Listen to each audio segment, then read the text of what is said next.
não está gravando, que ele está pensando ali ainda. A partir de agora está gravando, pessoal. Então, essa gravação ela vai ficar disponível para os outros alunos também, para que vocês saibam, e eu quero que vocês me permitam, eu preciso colocar isso no YouTube, tá? Vocês me autorizam? Eu nunca pedi isso antes, agora eu estou pedindo. Tem direito de imagem sem pagar pra gente, né? Ué, a gente paga, ué. E aí, João? Tô autorizado? Eu ia fazer propaganda, mas você não deixou. Pode falar dela, mas não deixa o nome da Minera Giz, que é o melhor curso de geoprocessamento para mineração do Aí, ó, país. agora eu vi aí, tá vendo? É o melhor curso, com os melhores professores que tem. Não, tá bem didático mesmo, tá bom mesmo a parada. Valeu, rapaziada. Tem Sigam muita coisa eles, boa vindo por aí. os caras são filé, os caras são muito bons, né? Então, aí, a propaganda tá feita, tá bom, João? Valeu. Minera Giz, daqui a pouco eu até entro no Instagram deles para aparecer aqui, vai fazer que nem a Jequiti, do nada vai aparecer um negócio do Minera Giz aqui. Mas vamos lá. A grande questão que a gente tem, por exemplo, a gente estava conversando antes de começar a gravação sobre LER e DORT, lesão por esforço repetitivo e doença osteomuscular relacionada ao trabalho. O que isso tem a ver com iluminação e possivelmente com drenagem e bombeamento? Com drenagem e bombeamento quase nada, mas com iluminação sim. A gente estava falando sobre ambientes escuros, por exemplo, né? Posso falar? Deixa eu só fazer esse preâmbulo e eu deixo para você rapidinho. Beleza. Se eu estou no ambiente mais escuro e eu não tenho a iluminação adequada, numa mina subterrânea eu preciso de lanterna na cabeça, tá? A lanterna ela é pesada. Então imagina que você está o tempo inteiro forçando a cabeça para baixo. Então você levanta a cabeça para olhar para frente, você abaixa a cabeça, logicamente, para olhar para baixo, para ver se você não vai tropeçar em nada, alguma coisa nesse sentido. Esse movimento de você ficar levantando e baixando a cabeça, isso pode gerar um problema no pescoço. Isso pode te levar a uma doença osteomuscular no pescoço. Sacou? Tem, visualizaram isso aí? Sim. Mas agora pode falar, Capacete João. incomoda? Oi? Até o capacete incomoda. Agora imagina um capacete com a lanterna em cima, que a lanterna é pesada. Então, você falou aí do que tem a ver com a iluminação nessas doenças. Eu pensei muito na questão, você fala nos seus vídeos da parte dos mecânicos, né, que vão fazer reparos nas máquinas. Se eles não conseguirem visualizar a máquina de maneira clara, né, fica muito difícil de você identificar o problema. E, tipo assim, você acaba demorando mais tempo para solucionar o problema, porque você não consegue identificar ele com toda clareza, como se você tivesse uma iluminação boa. Exatamente. E como a manutenção ela é muito manual, né? Você acaba fazendo mais esforço também. Não só fazendo esforço, mas vocês já tentaram trocar um pneu, ou não trocar um pneu, vocês já tentaram trocar um parafuso e o parafuso entrou enviesado, em vez de ele entrar reto, ele entrou assim? Já, pô, tá doido? Olha o problema, olha o pequeno problema que isso dá. Se só você não está enxergando direito, imagina agora trocando um pneu de uma LHD. Se o pneu, o parafuso ele não entra reto, ele entra enviesado. Olha o problema que isso não vai dar para você depois. Deus me livre. Ah, rapaz, esses dias lá na empresa a gente foi trocar um pino da escavadeira com luz solar. Claro pra caramba, foi uma luta, pô. O negócio não encaixava direito. Agora imagina no escuro, né?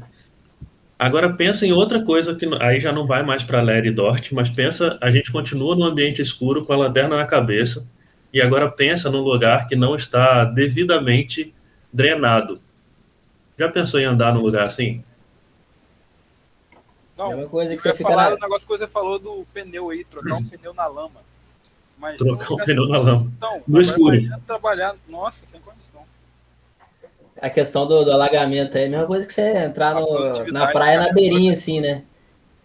É a mesma coisa de você entrar na praia na beirinha de noite em um dia que não tem lua. Furada. Né? Agora, pensa você ter que trabalhar ou você ter que colocar o seu funcionário o dia inteiro nessa condição de trabalho. Não é o melhor dos mundos, né? Arthur, fala para mim o que você entende ou como que você acha, né, que tem que ser um processo bem feito de iluminação de mina. Eu acho que tem que ter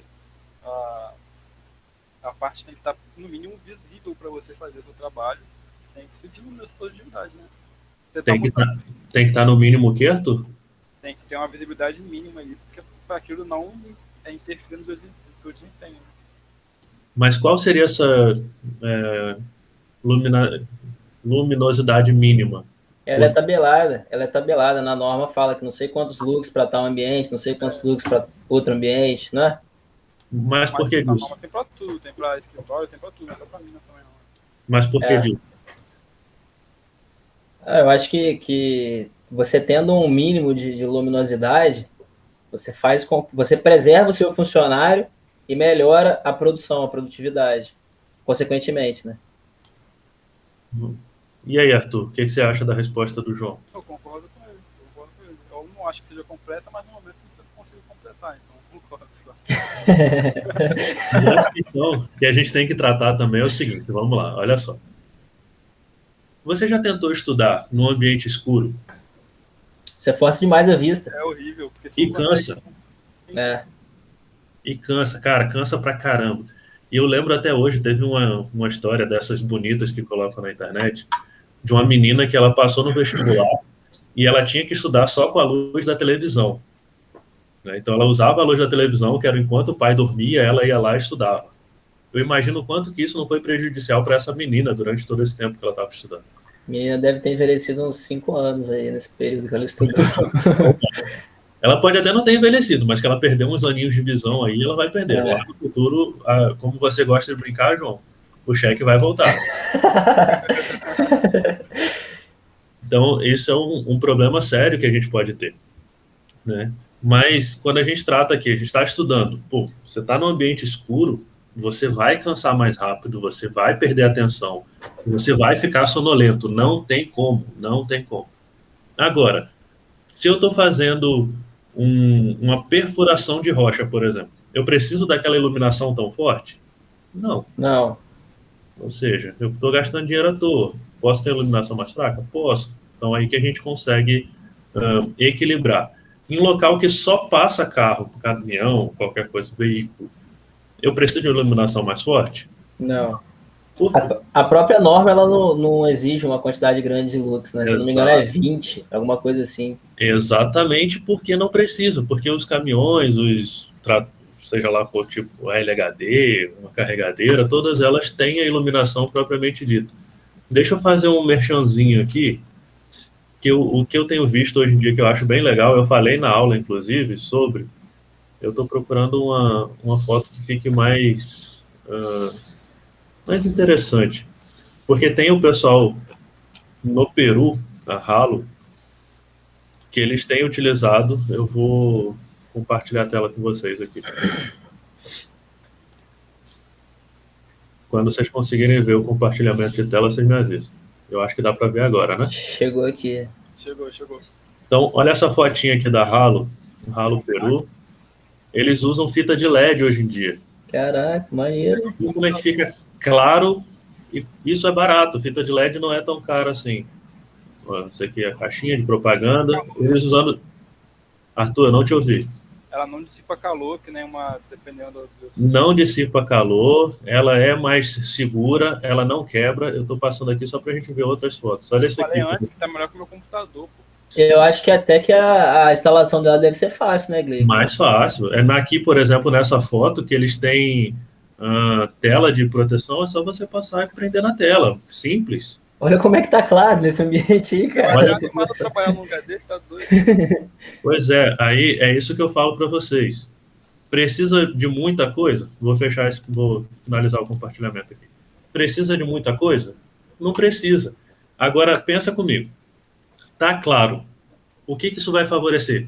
Tudo. Eu consigo ver o maciço, por exemplo, se ele está tendo algum problema de estabilidade, eu consigo ver se tem água percolando. Então, são todos os processos que eles se tornam mais fáceis. Por isso que a iluminação ela é tão importante. Sacou? Entendi.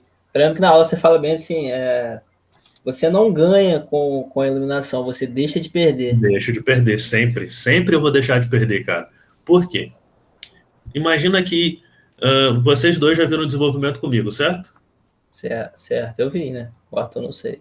Arthur, Ô, Greco, desculpa, eu fui interferido aqui em casa. Pode repetir. você viu o desenvolvimento comigo? Sim, sim. Quando, mais ou menos, você lembra? Foi um período antes de começar a pandemia. Ah, então provavelmente eu não falei para você sobre resistência ao rolamento, falei? O que seria exatamente? Talvez você falou, não lembro o nome. Tá, mas deixa eu... O João deve lembrar, não lembra, João? Resistência ao rolamento? Lembro. Você consegue definir para mim o que seria? É como se fosse a resistência que o atrito, né, do pneu em contato com a superfície Exatamente. tem em desgastar o material. Não só em desgastar o material, na verdade, a resistência ao rolamento é a dificuldade que um pneu tem de andar. É. Se eu Isso tenho... daí eu não vi, não. Tá, então vamos considerar que eu tenha... rapidinho, eu vou parar minha câmera aqui e eu vou pegar um exemplo. Me espera 30 segundos. Segura aí. Fala, galera do meu canal. Chutaram. Deixou gravando, ele vai ver depois. Minera... Eu tô ouvindo, não tô só ouvindo. Porque eu fui pegar isso aqui. Vamos lá. Se eu tô com esse caminhãozinho andando, Caminhão maneiro, hein, Cleiton? se eu tô com esse caminhãozinho andando aqui, nessa direção, e a estrada tá lisa, ele tem uma baixa resistência ao rolamento. Correto, ele tem pouca dificuldade de se locomover. Pouca dificuldade. Se eu começo a colocar ele subindo uma ladeira, ele tem uma resistência ao rolamento maior, porque ele está tendo que fazer mais força para subir a ladeira, certo? Certo. Eu tenho uma folha aqui, tá? Amassei a folha e agora ele vai ter que subir a folha. Ele vai estar aqui, ó, subindo a folha. Nossa senhora. Dificultei a resistência ao rolamento dele? Dificultou muito. Por quê? Porque a partir de agora ele tem mais... Ele não tem nem aderência. Ele tem mais quina, e isso tudo dificulta a resistência ao rolamento, aumenta a resistência ao rolamento. Se eu estou num ambiente escuro, é mais difícil de eu visualizar isso. Então eu estou perdendo dinheiro porque o meu caminhão, por exemplo, ele está demorando mais tempo para fazer o tempo de ciclo. Não, e outra coisa, ele também pode facilitar a quebra, né, dos equipamentos. Cara, eu estava vendo esses dias, lógico que não vai se aplicar a um caminhão de uma mina subterrânea, tá? Mas se vocês tiverem a curiosidade, dá uma procurada no Caterpillar 797, se eu não me engano. Caterpillar 797. É o 797. Um pneu do 797 é mais ou menos $100 mil. Um pneu. O Zé Geraldo falava muito disso. Só que ele falava com o preço errado. Né? Só que a diferença é que esses $100 mil que a gente coloca num pneu, ele geralmente ele tem na parte de trás 2 pneus e na parte da frente 1. São 6 pneus no caminhão, tá? Se eu furo um dos pneus de trás, por exemplo, eu tenho que trocar o conjunto. Então aqui atrás eu teria que colocar 2 pneus. Então eu furei um, eu tenho que trocar os 2, porque eu vou ter uma diferença de milímetros ali, que isso faria com que eu precisasse trocar o conjunto, tá? Então um 797 que não vai entrar numa mina subterrânea, olha o que eu estou frisando, mas se ele é um conjunto de 2 pneus, você tem que trocar o conjunto. Sendo que se essa diferença do pneu novo para o velho for muito grande, eu tenho que trocar os 4 de trás. Se a diferença for de 5 milímetros até onde eu sei, você tem que trocar os 4. Agora pensa numa mina subterrânea, não vai ser um pneu de $100 mil, com certeza, mas pode ser um pneu de $10 mil. E você tem que trocar 4 de uma vez porque sua iluminação estava ruim. O que vocês me dizem?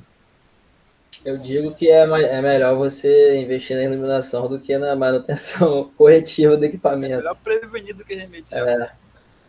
E eu tenho um número, que é um número bonito, né, que é bem interessante, que é por volta de 4.500 metros, 4.500 horas que um pneu pode rodar. Imagina você acabou de trocar o pneu e ele fura. E você tem que trocar o conjunto de 2 pneus de novo, em 200 horas. Furada, né? Literalmente. Ou seja, é melhor investir em iluminação, né? Isso daí não acontece de ser maciço, não? Não ele todo, mas só uma parte bem... Por exemplo, sei lá, o pneu tem 2 metros de altura, deixar meio metro maciço para não acontecer de furar. Não, aí não. O Existe, fabricante não compensa, porque o fabricante quer vender, né?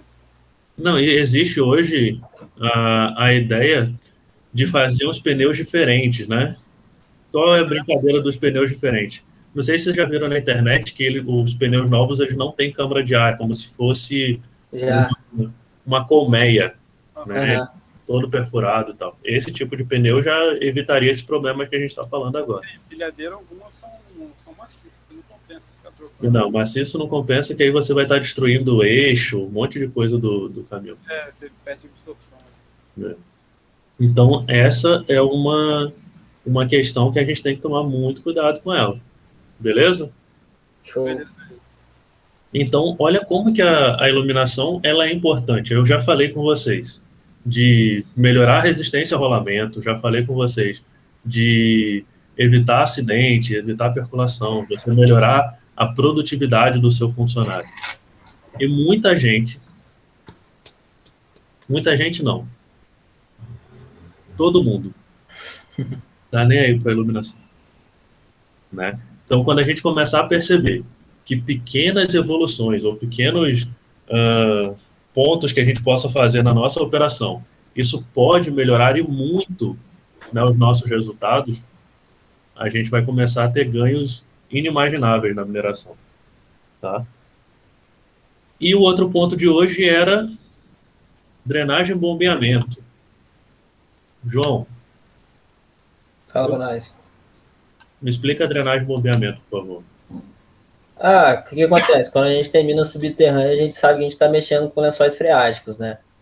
E eles acumulam água, e não é interessante a gente ter um acúmulo de água na nossa mina, porque a água, ela gera instabilidade no maciço, então a gente tem que drenar e bombear essa água para a superfície. E essa drenagem ela pode ser feita de forma direta ou em etapas, né?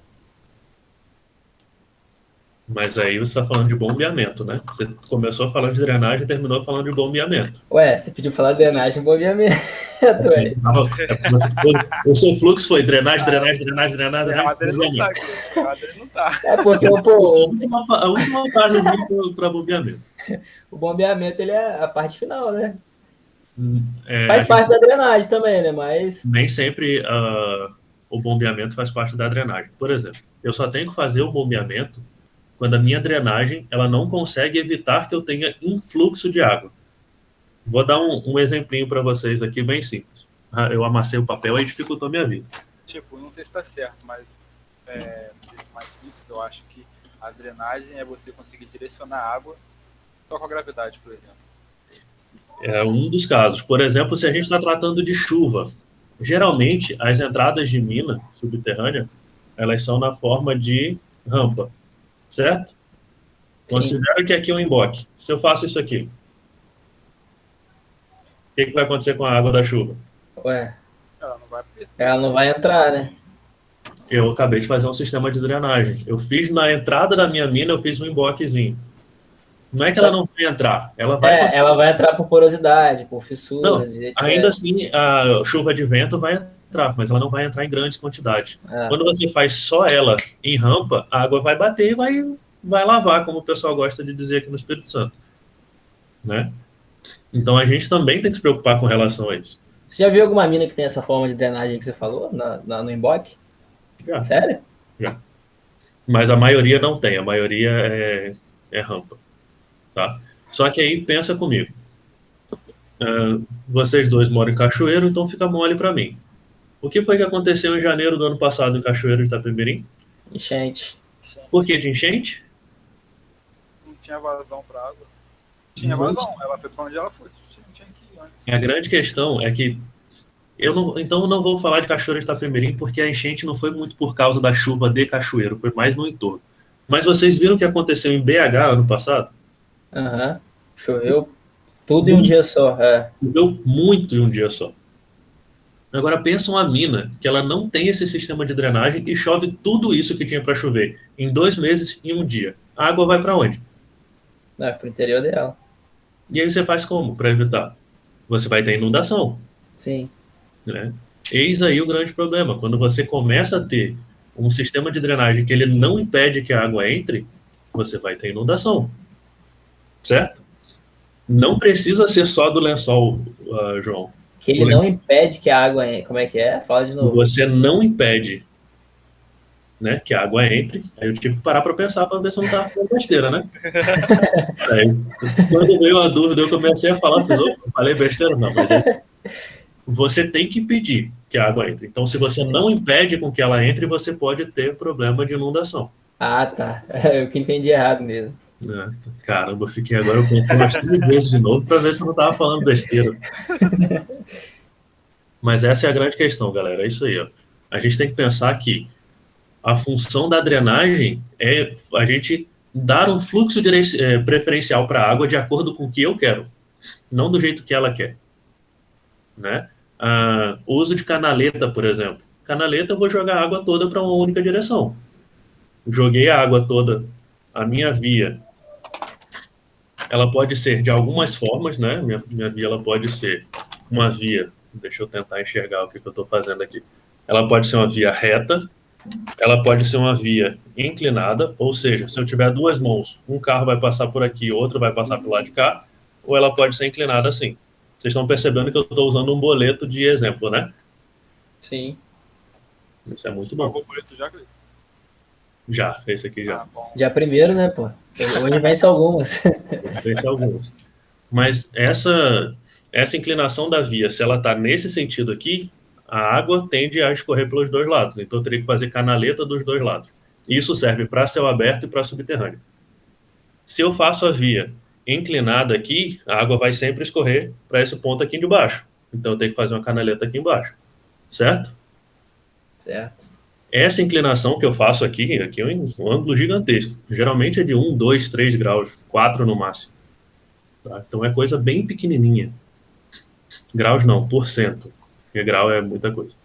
Então são ali alguns por cento que a gente vai ter que fazer. Caramba, agora eu fiquei na dúvida se é graus ou por cento.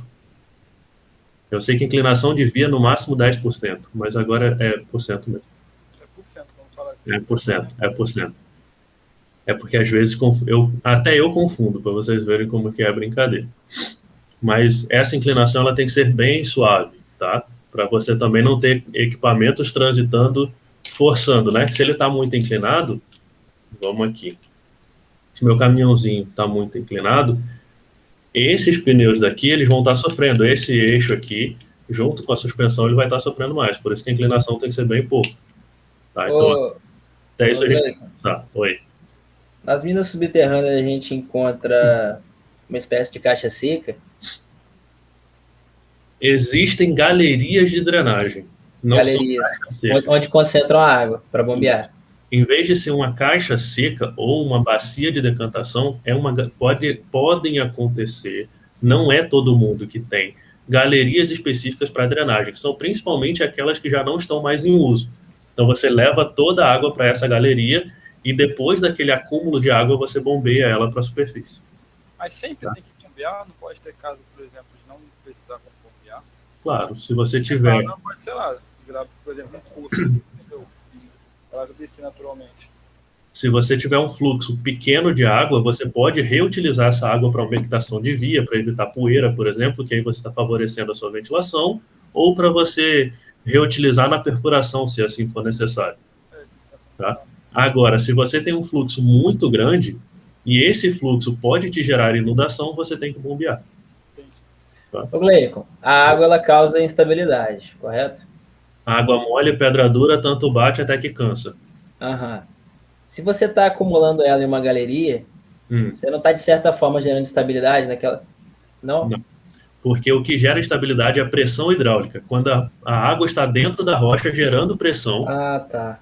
Por isso que eu acabei de falar do água mole, pedra dura, tanto bate até que cansa. Ela tem que sair. O ditado popular é água mole, pedra dura, tanto bate até que fura. A água na rocha, ela não vai furar. Ela vai achar um lugar para sair. Então ela cansa de bater no lugar e ela vai procurar aonde já esteja fraturado ou onde tem a maior possibilidade dela quebrar. Procurar um alívio de pressão, né? Então, quando ela acha esse lugar, a água toda vai ser direcionada para aquele local e ela gera pressão da água, pressão hidráulica, que pode gerar instabilidade. Tá? Entendi. Por isso que um dos sistemas de drenagem são os pontos filtrantes. Você chega lá na rocha, você fura e faz. A partir de agora você vai sair por aqui. Uhum. E Você mostrou vídeos. eu crio um lugar para que ela saia. Tá? Beleza? Show. Arthur? Sim, sim. Agora pensa comigo agora, vocês provavelmente viram as aulas, vocês viram que tem o grouting e tem o freezing. Não é isso? Grouting, congelamento, grouting, cimentação, freezing, congelamento. Ah, Tá, beleza. Lembraram disso aí? É, mais ou menos. Mas pode falar. Arthur? não, lembrar eu lembro, são exatamente o esquema. O grouting, que é a cimentação, você pega um trecho e você cimenta ele, cimento projetado. Não, Fechou, sim, com certeza. fechou totalmente. A água vai sair por onde? Ela vai gerar pressão ali e vai gerar gravidade, né? Dependendo da camada do cimento, ela não consegue sair. Isso quer dizer que ela vai forçar em outro canto para sair. Por isso que você faz uma perfuraçãozinha, você vai lá fazer seu furo na rocha para tirar a água onde você quer, porque ela não vai forçar a projeção do cimento que você fez. Como é que é o nome desse furo? Furo filtrante? Ponto filtrante. Ponto filtrante. Tá? Então você faz esse furinho na rocha, tá? Para garantir com que a água vá sair de uma forma controlada. Ela pode sair sendo jogada na canaleta, a canaleta vai drenar a água até onde eu quero, pode ser uma galeria, uma bacia de decantação, eu vou fazer o uso dela ou não, né? Se eu não for fazer uso, eu faço bombeamento para a superfície. Beleza? Beleza. Agora sim seria interessante a gente falar dos aquíferos, senhor João. Por que do aquífero? Porque o aquífero, logicamente, ele pode gerar inundação. Dependendo de como seja o fluxo da água, né? Ele pode estar gerando inundação para a gente. Arthur, você já fez hidrogeologia? Já, período passado. Ótimo, tá bem fresquinho na cabeça. João, você já fez hidrogeologia? Não, mentira, fiz não. Fiz. Aquitardo, aquiclude e aquífero. Qual é a diferença entre eles? Eu não lembro exatamente a diferença pelo nome, mas eu sei que um ele é confinado, nada entra, nada sai, um só sai e o outro só entra. Eu também não lembro por nome, não. Eu pensei que vocês poderiam saber, mas a definição é essa. Eu acho que O aquífero eu acho que é o mais superficial, né? o aquífero é que tem mais drenança, né? É. Eu acho que o aquífugo, se eu não me engano, é o que não tem nada, é o que é uma bolha praticamente. E o aquitardo, eu acho que ele só tem um tipo de drenança, não é drenança dos dois lados. Mas é interessante a gente saber isso para uma rocha, para uma mina subterrânea. Eu tenho alguma água subterrânea ali. Eu tenho um aquitardo, por exemplo, né, que ele pode ter a drenança por cima ou por baixo. E essa drenança, ela pode estar me trazendo mais água. Como que vai funcionar o meu bombeamento? Eu vou estar bombeando, eu vou estar secando aquilo ali? Ou então eu tenho um aquífero que ele vai ter drenança por cima, por baixo, ele vai ter recarga lateral. Isso tudo é importante para a gente saber, porque aí vem a questão do bombeamento, o teste de bombeamento, como que vai estar o meu cone de rebaixamento, o cone de tais. Isso tudo é importante a gente saber, porque isso pode estar nos trazendo a necessidade de mais bombeamento, né, no caso de uma percolação de água, ou então de um sistema de drenagem mais simples, tá? Então aí que a gente tem que tomar muito cuidado. Até estabilidade, né? Porque se for um poço confinado, a pressão que ele vai exercer vai ser muito maior do que isso. Muito maior. Agora pensa comigo, o que não tem drenança. Eu só estou tirando água e ele está, por exemplo, um pouco acima de onde eu estou trabalhando, né? Ou na minha lateral, tanto faz. Eu estou tirando água de dentro dele para ele não verter para dentro da minha mina. Eu estou gerando um vazio ali, isso pode gerar um recalque, por exemplo. Certo? Sim, você está meio que tirando a estabilidade dele, né? Ou seja, conhecer hidrogeologia é importante para qualquer lavra. O pessoal pensa, hidrogeologia não serve para nada, esse troço é chato, né? Hidrogeologia é só para quem vai trabalhar com hidrogeologia. A galera de céu aberto tinha que saber disso, de subterrânea mais ainda, tá?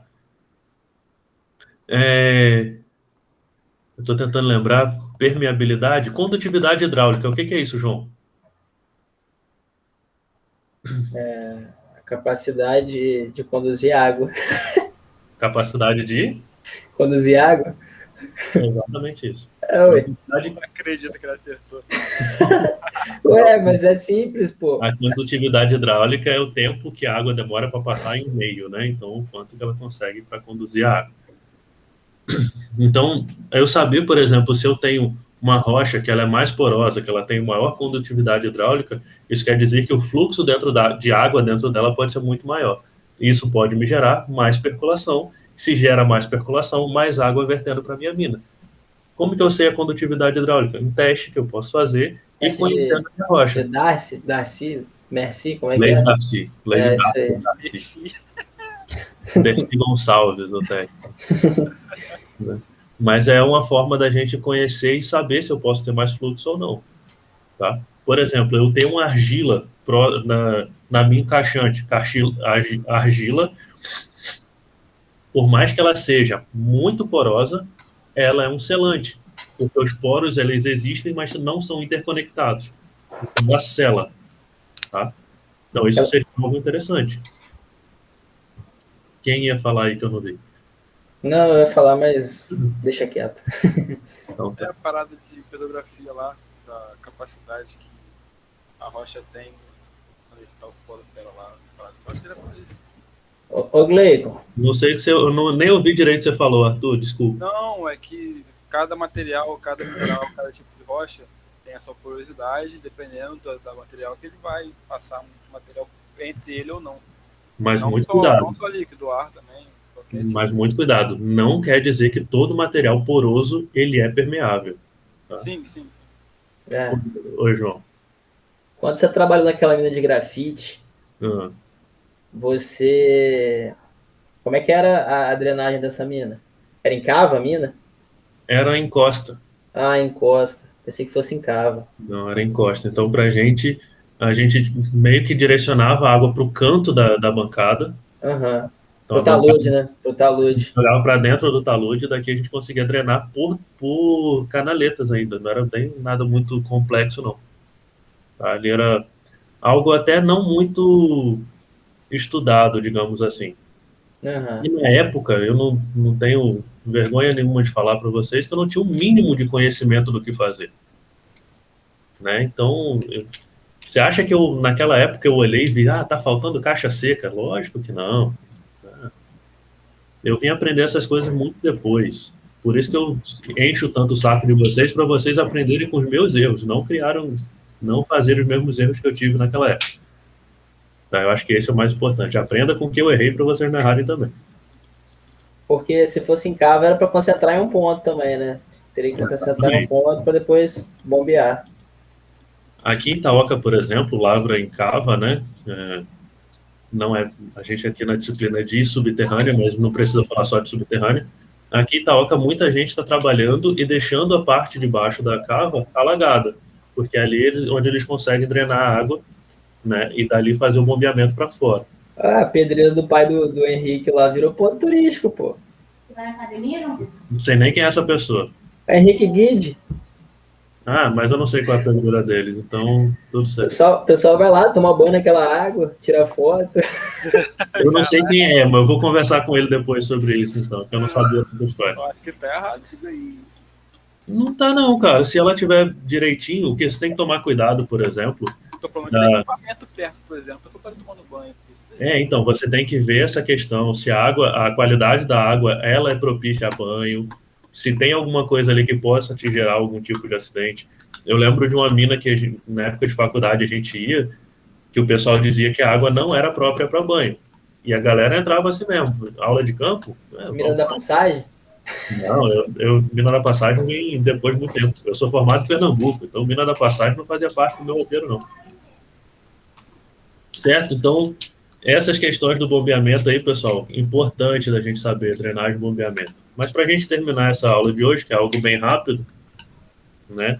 Eu queria que vocês me explicassem o que eu posso fazer com essa água que eu estou tirando de dentro da mina. Lembra aí das aulas, o que a gente falou sobre isso? Você pode usar em umectação de vias, como você já citou nessa aula de hoje. Mais o quê? Você pode direcionar ela para não prejudicar o andamento do lençol. Se eu precisar fazer um bombeamento muito grande, Arthur, muito grande mesmo, de rebaixar muito o lençol, o que eu faço com essa água? Você pode armazenar ela para usá-la futuramente, você pode pegar ela, Mas- dependendo de onde a sua usina estiver, você pode usar ela na sua usina. Mas olha o que eu tô falando, muita água mesmo, de rebaixar um lençol gigante em 5, 6, 10 metros. Caraca. É muita água. Um braço de rio, uma afluente, alguma coisa perto de jogar nele. Era aí que eu Se a queria água chegar. tiver numa qualidade que você possa fazer isso, né? Eu posso jogar ela direto, ainda ela está numa qualidade boa, estou aceitando isso aqui agora. Eu posso jogar ela diretamente no efluente, no córrego, no rio? Eu acho que depende, é que nem aquilo que você falou na aula da dragagem, não tem? Você vai gerar uma agitação muito grande ali naquele leito ali. Turbilhonamento. Turbulência, Você não pode fazer de qualquer Turbilhonamento. jeito, não. Tem que ser uma coisa bem estudada, tem que ver direitinho. Até porque tem peixe ali, tem coisa em volta, às vezes tem alguma pessoa perto. Então você não pode fazer de qualquer jeito, eu acho. Então aí que a gente tem que tomar cuidado. E limite, João, tem algum limite, algum controle da água que eu vou estar devolvendo para a natureza? Questão de quantidade? Não, qualidade. Com certeza. Você não pode entregar uma água poluída, uma água com propriedades químicas não que podem prejudicar o meio ambiente. Temperatura. A temperatura não pode estar acima nem abaixo, né? Você pode Uhum. interferir naquele marinho ali. Eu tenho limite de temperatura também, justamente. 10 graus Celsius, você joga uma água ali a 30. Você Você vai impactar aquela área, né? Então, na minha época de faculdade, né, tinha professor que falava, não, joga, só joga, deixa pra lá. Mas professor, não, só joga. Olha como que o tempo passa, né? Ah, E olha que você não tem muito tempo de formado, não, né, cara? então, eu nem sabia, cara. Eu olhei agora no calendário aqui no computador. Ah, não é junho. Junho eu entrei na faculdade. Mês que vem eu faço 10 anos de formado. É pouco tempo atrás. Pouco tempo. Então, essa conversa que eu tive na faculdade era 2009, 2010, alguma coisa assim. No máximo 11 anos atrás, né? Que eles falavam, não, água você pode devolver para a natureza que tá tudo certo. Você vê como é que em 10 anos muda muita coisa, né, Gleico? O Código Muito. Florestal também, de 2012, eu acho que bateu muito nessa tecla aí de conscientização, né? Por mais que ele não seja muito aplicado até hoje. Ele é muito bom. Eu já li esse código inteiro várias vezes. Eu acho ele bom. Mas quando não se é cobrado, não se é feito, né? É, verdade. Infelizmente funciona assim. É porque é muito difícil você fiscalizar tudo, né? É muito difícil fiscalizar tudo. Eu vou te falar uma verdade aqui, essa aula vai para o YouTube e eu estou me denunciando. Mas, sinceramente, eu já vi coisa errada e eu não denunciei. Tá? E eu tinha um conhecimento total, completo e absoluto de uma operação, de uma atividade que estava errada e eu não denunciei. E até hoje eu me pergunto por que eu não fiz. Tá? Às vezes a gente faz as coisas, tipo, a gente deixa de fazer as coisas para não querer ser o chato da região, né? Mas eu sabia que estava errado e eu não fiz, cara. Não, a gente ainda nem só para nossa área. Igual, por exemplo, na pandemia. Tem muito bairro que você vai aí, quando estava com esporte extremo, que 4 horas da tarde estava lotado o boteco. Sim, claro. Aquilo, mas a gente não denunciava, tá ligado? Então, É, não é só questão da nossa área, não. É no total. É meio questão de vida, né? A gente não quer meio que ter problema, sei lá, não quer. É um problema. Mas, enfim. Mas não dor de cabeça, nada. Isso já aconteceu comigo algumas vezes, e tipo, eu já era professor e tal. Não, eu não era professor. Eu já estava formado, mas eu não era professor. Mas eu sabia da lei, eu trabalhava na área de licenciamento, essas coisas, então eu mexia com a lei. E eu não fiz, né? Me arrependo de não ter feito? Me arrependo, mas já passou, então já é. Enfim, mas é para a gente saber que essas questões todas, elas podem influenciar, sim, né? A gente vê a qualidade da água, como que ela está sendo como que ela está sendo tratada. Mas só para a gente terminar a questão de bombeamento. Arthur, mina profunda, água suja. Como é que eu faço meu bombeamento? E, rapaz, eu vou, hein? Mas eu acho que você tem que ter algum tipo de preparação ali na água que você vai bombear, até para você preservar seu equipamento. Você está falando bem baixinho, cara. Eu não te ouço direito e meu Tá microfone... melhor? Tá melhor Tá. agora? Tá. Então, eu acho que você tem que ter algum tipo de separação, de decantação ali para bombear essa água. E ter algum tratamento com esse material que foi decantado. Eu acho Certo. que seria tipo que você faz naquelas piscinas depois da serragem de bloco. Você decanta o seu grosso ali, tira só a água para reutilizar ela. Eu acho que seria alguma coisa assim. Bombeamento direto ou estágios? Estágios. Por que estágio, João? Porque a mina é profunda. Ah, Você vai demorar mais tempo para chegar lá em cima. Tipo assim, você vai precisar de gastar mais energia com um equipamento mais potente para mandar ela direto. Se você fracionar isso em estágios, seu gasto de energia vai ser menor e você vai utilizar equipamentos mais baratos. ou seja, eu posso usar bombas menores. Mesmo que você tenha mais estações aí de tratamento ou armazenamento dessa água, você pode usar essa água no nível diferente da mina, né? Isso é verdade. João, mina profunda, água suja. Mina rasa, desculpa. Ué, de novo? Mina rasa, água suja. Ué, você faz isso aí que o meu amigo Arthur falou, né? Da parte da tratamento de água. E você pode fazer o bombeamento direto. Eu posso até fazer bombeamento direto sem precisar limpar a água. É? Mais fácil, mais rápido. Beleza. E agora, para essa questão de limpar a água com certeza também deve ter a ver com manutenção de equipamento, né? Porque Com certeza. rotor de motobomba, né? Com certeza, é isso aí puro. É só isso aí. Ah, beleza. Quer dizer, não é só isso, né? Você também... eu acho que também tem a questão do peso. Era isso que eu ia falar agora. Tem a questão do peso. De água, 1 quilo de água suja isso aí. mais do que 1 quilo. Isso aí. Dimensionamento de bombas, senhores. Como que eu faço? Eu não quero saber de hidráulica, tá? Eu quero saber o meu dimensionamento com relação ao fluxo de água. É de acordo com a vazão? Qual vazão? Eu só sei pela hidráulica, mas eu também só lembro por hidráulica, velho. Que a gente teve que fazer um trabalho disso, né? Trabalhando com... Não, eu quero que vocês pensem no seguinte. Eu quero que vocês lembrem do seguinte. Tudo que vocês viram hidráulica, ok, não é errado, não. É perfeito. Mas agora a gente tem que pensar no seguinte. A hidráulica, vocês tinham um fluxo de água que já era meio que fixo. A partir de agora, a gente tem que calcular o influxo de água, o quanto que vai estar entrando na nossa mina. Pode ser por chuva, pode ser pela água que você usa na operação e pode ser por percolação.